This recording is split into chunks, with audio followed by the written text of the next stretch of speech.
Hi guys, welcome to this session and you know कि ये एक लेवल 2 सेशन है। सो ये उन स्टूडेंट्स के लिए है जो बेसिक इंग्लिश समझ पा रहे हैं, जिनको बेसिक इंग्लिश क्लियर है। सो वी विल मूव एक स्टेप और ऊपर जाना है। तो इस सेशन में हम क्या करेंगे, हम लोग एडिटोरियल और बिजनेस पेज के सारे हेडलाइंस डिस्कस करेंगे, नए वर्ड्स देखेंगे, सेंटेंस स्ट्रक्चर्स देखेंगे, ईडियम्स एंड फ्रेजल वर्ब्स, ये सब सारी चीज़ें देखेंगे। कुछ जीए की भी चीज़ें देखेंगे और एक आर्टिकल जाकर हम लोग पूरा डिस्कस करेंगे एडिटोरियल पेज का। तो जो सबसे पहला हेडलाइन है यहाँ पे एडिटोरियल पेज पे, उसको मैं डिस्कस करता हूँ। Kamala Harris and her rise. Kamala Harris, आपने इनको देख लिया कि जो बाइडेन, जो अमेरिका में अभी डोनाल्ड ट्रंप के अगेंस्ट प्रेसिडेंट का रेस लड़ रहे हैं, प्रेसिडेंट का इलेक्शन लड़ रहे हैं, उन्होंने कमला हैरिस को अपना वाइस प्रेसिडेंट नॉमिनेट किया है। ऑलराइट, सो अमेरिका में ऐसे ही काम होता है, द प्रेसिडेंट नॉमिनेट्स हिज और हर वाइस प्रेसिडेंट। इंडिया के बारे में क्या लिखा गया है कि take pride in her roots. Roots मतलब उनके ओरिजिन पर आप गर्व महसूस करो, क्योंकि कमला हैरिस के मदर और फादर दोनों में से कोई एक तो इंडियन है, तो उनके ओरिजिन पे आप गर्व महसूस करो, but do not expect special treatment. लेकिन इंडिया के लिए कोई स्पेशल ट्रीटमेंट मत एक्सपेक्ट करना। कैसे होता है, अगर कोई कहीं से भी मान लो आईएएस बन गया, तो आप क्या करते हैं, उससे अपना रिलेशन जोड़ लेते हैं और सोचते हैं कि अब स्पेशल ट्रीटमेंट मिलेगा। तो वही इंडिया के बारे में भी कह रहा है कि वो अगर वाइस प्रेसिडेंट बन भी गई तो आप ये इस बात को लेकर प्राउड फील कीजिए कि she has Indian roots, but do not expect special treatment. Alright, now let us look at this headline कि ये क्या कहना चाह रहा है। ये है the quest for self reliance in defence. The quest का मतलब मैंने आपको बताया था, जिस चीज़ की चाह है, जो चीज़ आप प्राप्त करना चाहते हैं, वो चीज़ आपका क्वेस्ट है। क्वेस्ट का मतलब किसी चीज़ की चाह। The quest for self reliance in defence, ठीक है ना। किस चीज़ के लिए क्वेस्ट? सेल्फ रिलायंस के लिए। और कहाँ? डिफेंस के क्षेत्र में, डिफेंस के सेक्टर में। Now let us look at this line, the line below it, कि ये क्या कहते हैं। C Uday Bhaskar, he is the writer. The intent is noble. क्या है नोबल? इंटेंट। ये वर्ड मैंने आपको क्लास में भी बताया है। और इंटेंट का मतलब इरादा, और नोबल का मतलब नेक। तो इरादा तो नेक है, ठीक है ना, जो इंटेंट है वो नेक है। But India's techno industrial complex has not shown the required competence. अब देखो ये वर्ड पे गौर करो, इस फ्रेज पे, टेक्नो इंडस्ट्रियल कॉम्प्लेक्स। अब देखो दो तरह का कॉम्प्लेक्स की बात कर रहा है यहाँ पे, एक तो टेक्नोलॉजी से रिलेटेड और दूसरा इंडस्ट्री से रिलेटेड। तो टेक्नोलॉजी से रिलेटेड अगर कॉम्प्लेक्स की बात करते हैं, जैसे कैसे शॉपिंग कॉम्प्लेक्स होता है जिसमें शॉपिंग की सारी चीज़ें, सारी दुकानें होती हैं, उसी तरह अगर टेक्नोलॉजी की बात करें तो इसमें रिसर्च और डेवलपमेंट का चीज़, पढ़ाई का चीज़, ये सारी चीज़ें आ जाएंगी। और इंडस्ट्री की बात करेंगे तो प्रोडक्शन का चीज़, मैन्युफैक्चरिंग की चीज़ें, ये सारी चीज़ें आ जाएंगी। तो डिफेंस से रिलेटेड जो इंडिया का टेक्नो इंडस्ट्रियल कॉम्प्लेक्स है, उसने अभी ज़रूरत वाला कॉम्पिटेंस नहीं दिखाया है। ज़रूरत वाला कॉम्पिटेंस मतलब क्षमता, कॉम्पेटेंट। देखो ये वर्ड देख लो, कॉम्पेटेंट। कॉम्पेटेंट मतलब क्षमतावान, जिसके अंदर कैपेसिटी हो, और कॉम्पिटेंस का मतलब क्षमता। तो भाई अगर आपको डिफेंस के फील्ड में रिलायबल होना है, सेल्फ रिलायंट होना है, तो आपके पास टेक्नोलॉजी होना चाहिए ना। अगर आप मिसाइल बना रहे हो तो आपका जो टेक्नोलॉजिकल फील्ड है, कॉलेज से लेकर और रिसर्च के लिए पीएचडी वगैरह जो भी चीज़ें हैं, तमाम रिसर्च ऑर्गेनाइजेशंस हैं, वो बहुत बढ़िया होना चाहिए, ठीक है ना, कॉम्पिटेंट होना चाहिए। अब देखो डिफेंस मिनिस्टर के फोटो के नीचे क्या लिखता है, द बिग कंस्ट्रेंट, मतलब जो सबसे बड़ा लिमिटेशन है। लिमिटेशन मतलब जो रुकावट है, जो बाधा है गवर्नमेंट के मेक इन इंडिया पुश में, मेक इन इंडिया प्लान में, वो क्या है कि no additional funds have been earmarked, just focus on this word, earmarked. मैंने आपको बताया था कि फंड जब किसी भी चीज़ के लिए अलग करते हैं तो उसके लिए एक दो वर्ड यूज़ करते हैं, क्या क्या? एलोकेट करते हैं ना, सेट असाइड, सेट असाइड। तो ईयर मार्क भी आप आज से आप उसमें जोड़ लो। फंड ईयर मार्क नहीं किया गया है मतलब फंड को एलोकेट नहीं किया गया है। ईयर मार्क क्या होता है? कोई अगर इम्पॉर्टेंट किताब है और आप उसके पन्ने को क्या करते हो, ऐसे मोड़ के रख देते हो, ठीक है ना, तो उसी को हम लोग बोलते हैं ईयर मार्क करना। किताबों के पन्नों के मोड़ने से दो वर्ड हैं, डॉग ईयर्ड, डॉग ईयर्ड, ठीक है ना, और एक है ईयर मार्क। कोई अगर इंपॉर्टेंट पेज होता है तो कैसे आप उसको मोड़ के रख लेते हो, उसी को कहते हैं ईयर मार्क करना। Alright, let us move below, let us see कि यहाँ पे क्या हेडलाइन है। LG Sinha, lieutenant governor Sinha must create a politically inclusive Jammu and Kashmir. क्या सजेशन दिया जा रहा है अभी मनोज सिन्हा को, जो नए लेफ्टिनेंट गवर्नर बने हैं जम्मू एंड कश्मीर के, कि उनको एक politically inclusive Jammu and Kashmir create करना चाहिए। पॉलिटिकली इंक्लूसिव मतलब जम्मू एंड कश्मीर का जो पॉलिटिक्स है वो सबको इंक्लूड करे। अभी क्या है, वहाँ पे सारी पॉलिटिकल एक्टिविटीज़ बंद हैं, सारे जो डेमोक्रेटिक लीडर्स हैं उस मोस्ट ऑफ देम को डिटेन किया हुआ है, तो वहाँ पॉलिटिकली अभी कुछ भी नहीं हो रहा है। जो राइटर हैं वो सजेस्ट कर रहे हैं कि लेफ्टिनेंट गवर्नर सिन्हा को पॉलिटिक्स में अब सबको इंक्लूड करना चाहिए, जम्मू एंड कश्मीर के पॉलिटिक्स में सबको इंक्लूड करना चाहिए। और नीचे वाला लाइन पढ़ोगे तो क्लियर हो जाएगा कि ये क्या कहना चाहते हैं। लिसन टू कश्मीरीज, कश्मीरीज को लिसन करो। Release democratic leaders, democratic leaders को छोड़ो। रेस्टोर 4G, 4G को फिर से बहाल करो। Improve everyday life for civilians, civilians के लिए एवरीडे लाइफ को इम्प्रूव करो। And aim for elections, elections का एम करो। Now look at this news related to IT sector. IT sector मतलब information technology sector, softwares. How government policies are harming the IT sector. कहता है government की नीतियाँ कैसे IT sector को क्या कर रही हैं, हार्म कर रही हैं। जरा नीचे देखो कि ये राइटर क्या कहना चाहते हैं। India's antiquated regulations, look at this word antiquated, ये हमने पहले भी डिस्कस किया है एडिटोरियल के ही पेज में। आई होप कि आपको याद हो। एंटीक्विटी का मतलब बहुत पुराना, प्राचीन, ये तो आपको पता ही है। जब कोई चीज़ एंटीक्वेटेड है मतलब वो एंटीक्विटी की तरह बना दिया गया है, ठीक है ना। तो इंडिया के ये जो पुराने रेगुलेशंस हैं, एंटीक्वेटेड रेगुलेशंस हैं, इन्होंने इरोड कर दिया है। क्या कर दिया है, इरोड कर दिया है global competitiveness of the sector. अब यहाँ कौन से सेक्टर की बात कर रहा है, IT सेक्टर की बात कर रहा है। तो ग्लोबल कॉम्पिटिटिवनेस से क्या मतलब हुआ कि पूरे दुनिया में कंपटीशन है, ठीक है ना। ये नहीं कि सिर्फ इंडिया में ही IT सेक्टर है, तो ग्लोबली तो आपको compete करना पड़ेगा। मान लो US की कंपनी है जिसने किसी टास्क के लिए $3000 लिया और इंडिया की कंपनी उसी टास्क के लिए अगर $5000 लेती है, ठीक है ना, तो कोई भी इंडिया को टास्क देगा, नहीं देगा। तो यहाँ पे ऐसा कंपटीशन होता है। ऑलराइट, तो ये क्या कहता है कि इंडिया के जो एंटीक्वेटेड रेगुलेशंस हैं, ये जो पुराने और दकियानूसी रेगुलेशंस हैं, इन्होंने इस सेक्टर का ग्लोबल कॉम्पिटिटिवनेस को इरोड कर दिया, मतलब वीक कर दिया है, कमज़ोर कर दिया है, ख़राब कर दिया है। सॉइल इरोजन पढ़ा है ना आपने, वहीं से इरोड आया है। उसको छीन कर दिया है, उसको घिस दिया है। फिक्स इट अर्जेंटली, अर्जेंटली इसको क्या करो, फिक्स करो, मतलब इसको ठीक करो, दुरुस्त करो। Now let us look at the last headline here on the editorial page and let us see what does it say. A push for gender equality, a push for gender equality. आज कल ही हमने news देखा था कि लड़कियों को inheritance में पूरा बराबर का अधिकार मिला है। सुप्रीम कोर्ट का नया गाइडलाइन आया है, नया वर्डिक्ट आया है, उसी के ऊपर ये आर्टिकल है। और we will go ahead and we will cover this article today and all the girls who are watching this video, आप इस पे जाके कमेंट बॉक्स में अपना सजेस्ट करो कि is it a right move by the supreme court. आपको अच्छा लगा ये? Supreme court's verdict on women's right to property, women's का कैसा अधिकार, राइट टू प्रॉपर्टी का अधिकार। सुप्रीम कोर्ट पे जो ये वर्डिक्ट आया है, ये एक सिग्निफिकेंट स्टेप फॉरवर्ड है, ये बहुत इंपॉर्टेंट स्टेप है forward. Now let me move to the business page and let us see what is there. Factory output contracts sharply in June to 16.6%.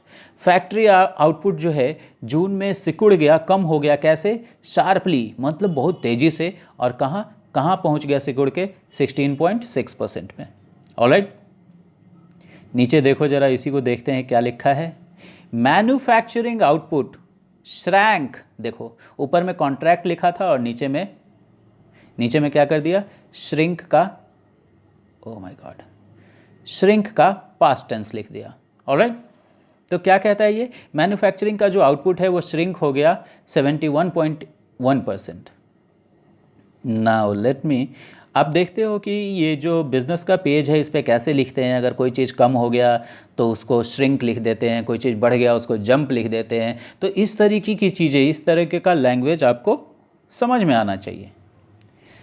अब देखो यहाँ पे क्या कहता है, fuel demand stays weak as virus crisis versions.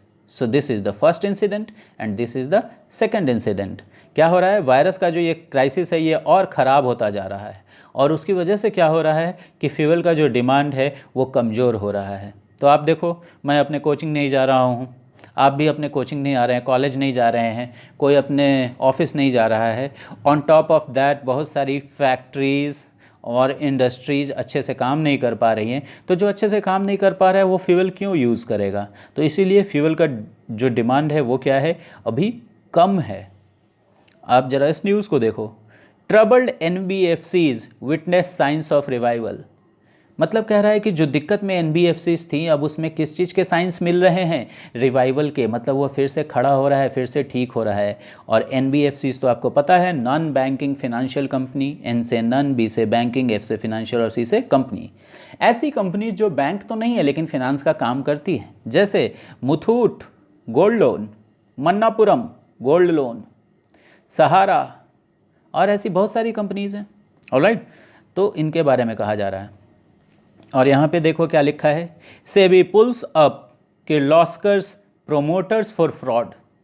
Kirloskar एक company है जो मशीन्स बनाती है, एग्रीकल्चरल मशीन्स बहुत आते हैं इसके। अगर आप जाके गांव में, if you ask any farmer about this company Kirloskar, 100% chances हैं कि उसको पता होगा कि किर्लोस्कर का नाम। तो सेबी ने पुलअप किया है किर्लोस्कर के प्रोमोटर्स को, किस चीज़ के लिए, फ्रॉड के लिए। और पुलअप करने का मतलब आप समझ गए, स्लैम किया है, खिंचाई किया है। ओके, एक हेडलाइन में इसमें और दिखाता हूं आपको, government to select IT firm for single window clearance. ठीक है ना, गवर्नमेंट एक IT फर्म सेलेक्ट करेगा, किस चीज़ के लिए, सिंगल विंडो क्लियरेंस के लिए। अब ये सिंगल विंडो क्लियरेंस क्या होता है, मान लो आपको कोई इंडस्ट्री लगाना है, ठीक है ना, और ये 1 2 3 4 5 गवर्नमेंट के 5 ऑफिसेज हैं।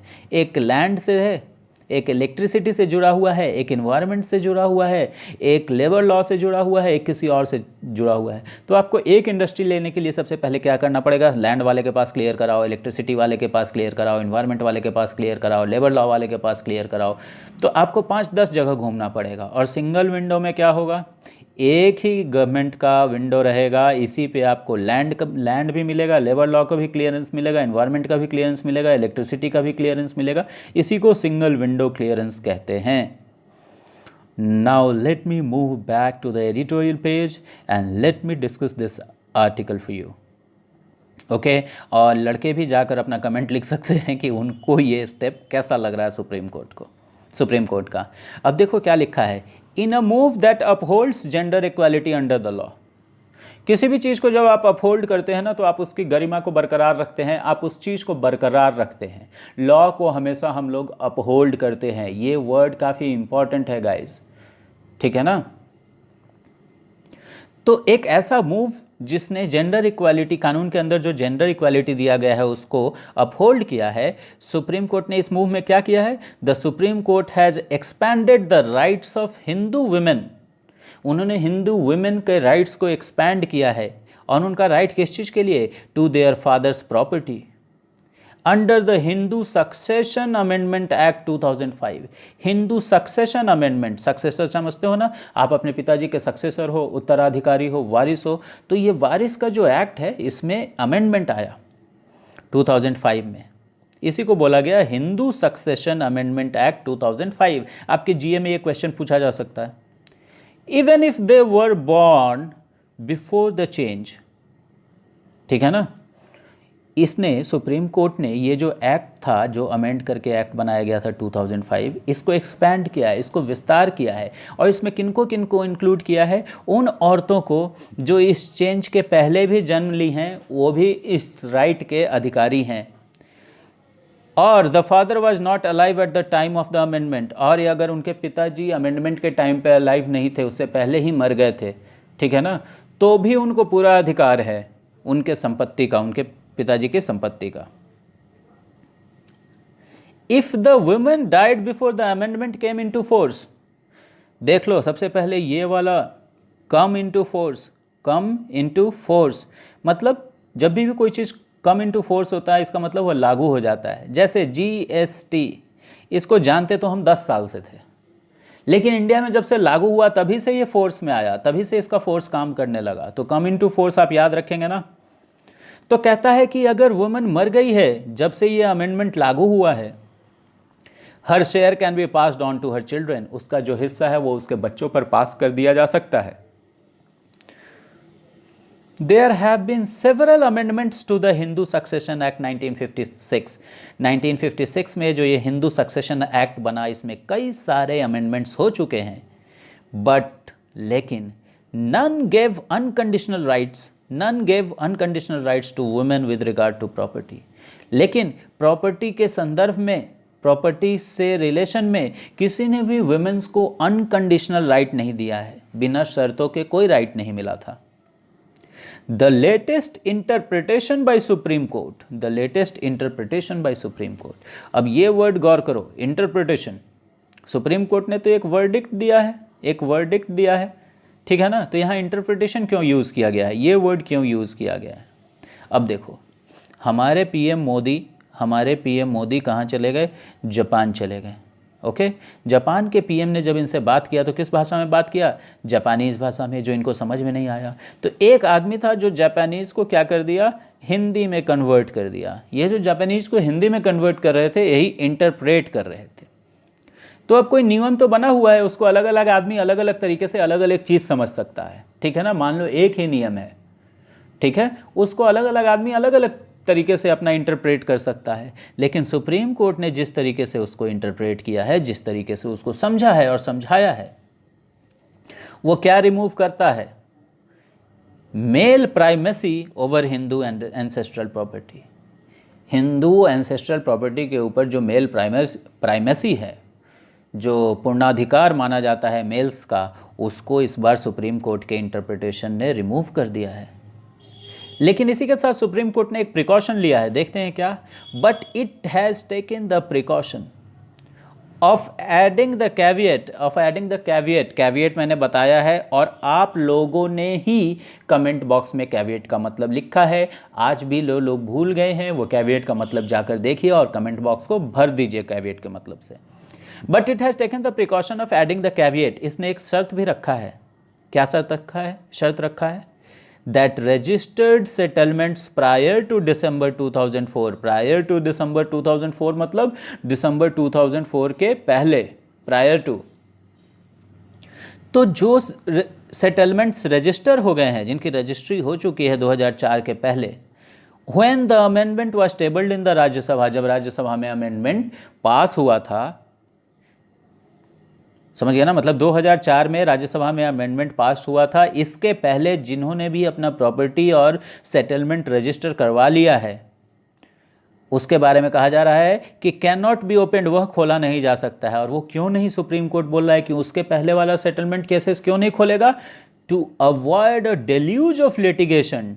डेल्यूज का मतलब हम लोग रोज देख रहे हैं आजकल न्यूज़पेपर में, फ्लड। अगर ऐसा कर देगा तो इससे पहले की सारी जो लड़कियां हैं, औरतें हैं 2004 के पहले, जिनको थोड़ा हिस्सा मिला या कम हिस्सा मिला या नहीं हिस्सा मिला, वो तो लिटिगेशन का, केस का बाढ़ ला देंगी कोर्ट में।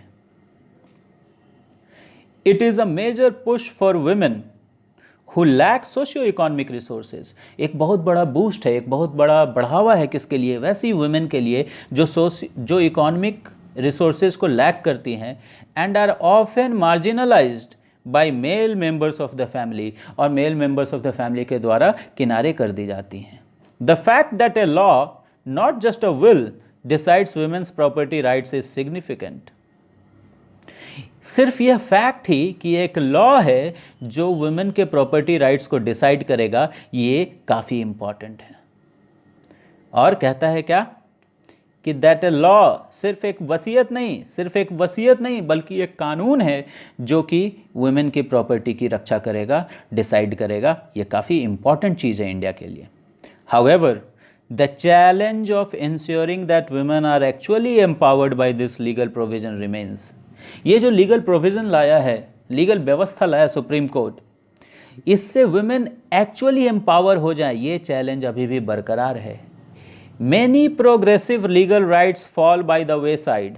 देख लो इस फ्रेज को, fall by the wayside. Fall by the wayside का मतलब फेंका जाना, बर्बाद हो जाना, साइड हट जाना, कोई काम का नहीं रह जाना। तो कहता है क्या कि बहुत सारे जो प्रोग्रेसिव लीगल राइट्स हैं, मतलब ऐसी कानूनी अधिकार जो प्रोग्रेसिव हैं, वो छितरा जाते हैं, बेकार हो जाते हैं, ख़त्म हो जाते हैं, क्योंकि women do not know that they exist. लड़कियों को पता ही नहीं, औरतों को पता ही नहीं, स्त्रियों को पता ही नहीं कि वो एग्जिस्ट भी करते हैं, इसलिए वो वे साइड हो जाते हैं। और ये जो आपका फ्रेज़ है फॉल बाय वे साइड, मैं जो बात बोल रहा हूँ इसको ध्यान से सुनना। Fall in line, fall in line, line में आ जाओ, और fall by the way side. समझ गए? अगर आप मेरी बात नहीं मानते हैं किसी मुद्दे के ऊपर, तो मैं आपको क्या बोलूँगा, फॉल इन लाइन। या तो मेरी बात मान लो, फॉल इन लाइन हो जाओ, या फिर हट जाओ। समझ गए ना? छितरा जाओ, फेंका जाओ। This must be rectified. इसको क्या करना चाहिए? इसको सुधार किया जाना चाहिए। समझ गया ना? रेक्टिफाई, आपको मैंने बताया था रेक्टिफाई ये वर्ड। रेक्टिफायर आपने पढ़ा होगा केमिस्ट्री में शायद, अगर आपको याद है। The supreme courts provision, supreme court का ये व्यवस्था, gives women a level playing field in legal rights over property. Supreme court की ये व्यवस्था वुमेन को क्या देता है? एक लेवल प्लेइंग फील्ड देता है लीगल राइट, प्रॉपर्टी के ऊपर कानूनी अधिकारों में। अब लेवल प्लेइंग फील्ड क्या होता है, इस चीज़ को आप फिर से गौर कर लो। लेवल प्लेइंग फील्ड मतलब समान अवसर। दो लोग हैं, कैसे? एक चंगू और एक मंगू, चंगू एंड मंगू, दोनों कार रेस में दोनों को पार्टिसिपेट करवाया गया, और चंगू को मस्त चकचकाता हुआ 4 लाइन का हाईवे दिया गया, और मंगू को गांव का रास्ता दे दिया गया जिसमें गड्ढे वड्ढे भी हैं। अब दोनों के लिए लेवल प्लेइंग फील्ड तो नहीं रहा, तो इसी को बोलते हैं लेवल प्लेइंग फील्ड। याद रखिएगा आप इसको। And is a game changer, और ये सुप्रीम कोर्ट का प्रोविजन क्या है? Is a game changer in the larger canvas for gender rights. Canvas, CANVAS, larger picture. अगर बड़ा पिक्चर देखा जाए जेंडर राइट्स का, तो ये एक बड़ा ही इम्पॉर्टेंट चीज़ है, एक गेम चेंजर है। So that will be all guys in today's session. So I hope you have enjoyed the session. Give it a thumbs up, post your comments, keep enjoying the day and keep learning. Thank you.